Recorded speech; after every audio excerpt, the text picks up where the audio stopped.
Hello everyone, আসসালামু আলাইকুম। আমি নীলুফার রিমা। সবাইকে আমার সালাম, শুভেচ্ছা এবং ভালোবাসা জানাচ্ছি। আশা করছি সবাই খুব ভালো আছেন। আমি আলহামদুলিল্লাহ ভালো আছি। এখন রাত 1:40 বাজে। আমরা অলরেডি নিউ ইয়র্কের উদ্দেশ্যে ফ্লাইটে উঠেছি এমিরেটস এয়ারলাইন্সে। প্রথমে আমরা ঢাকা টু দুবাই যাব। যেহেতু দুবাই আমাদের ট্রানজিট আছে 4 ঘন্টা, সেহেতু আমরা প্রথমে ঢাকা টু দুবাইয়ের উদ্দেশ্যেই রওনা হয়েছি। তাই যাত্রাপথের কিছু অংশবিশেষ আমি ভিডিও করেছি আপনাদের সাথে শেয়ার করার জন্য।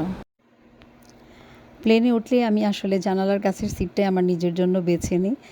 কারণ হচ্ছে যাত্রাপথে বাইরের দৃশ্যগুলো দেখতে দেখতে যেতে পারবো সেজন্য।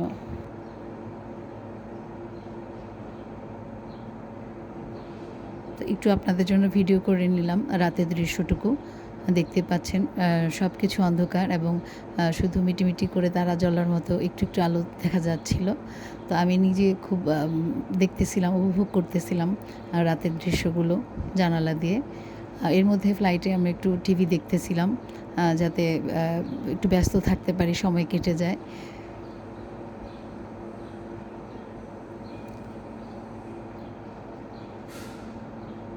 এরই মধ্যে আমাদের ডিনার চলে আসলো।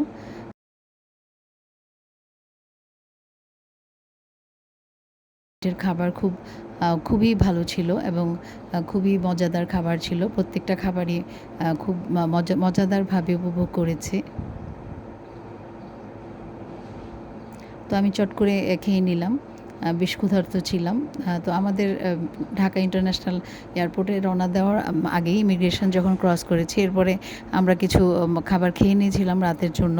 হালকা করে, হালকা পাতলা একটু মোমো খেয়েছিলাম, আর সাথে একটু স্যান্ডউইচ অ্যান্ড কফি খেয়ে নিয়েছিলাম। তো তারপরেও বেশ ক্ষুধা লেগে গিয়েছিল মধ্যরাতে।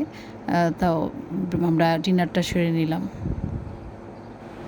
খাবার শেষ করার পরে আবার আমি জানালা দিয়ে বাহিরের দৃশ্য দেখতে দেখতে যাচ্ছিলাম।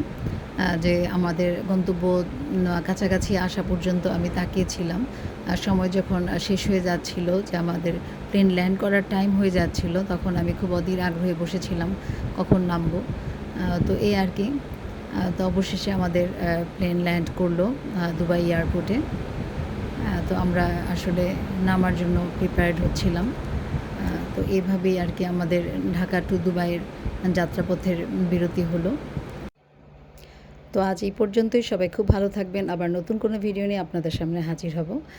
তো সবাইকে বিদায় নিয়ে শেষ করছি। আল্লাহ হাফেজ। আসসালামু আলাইকুম।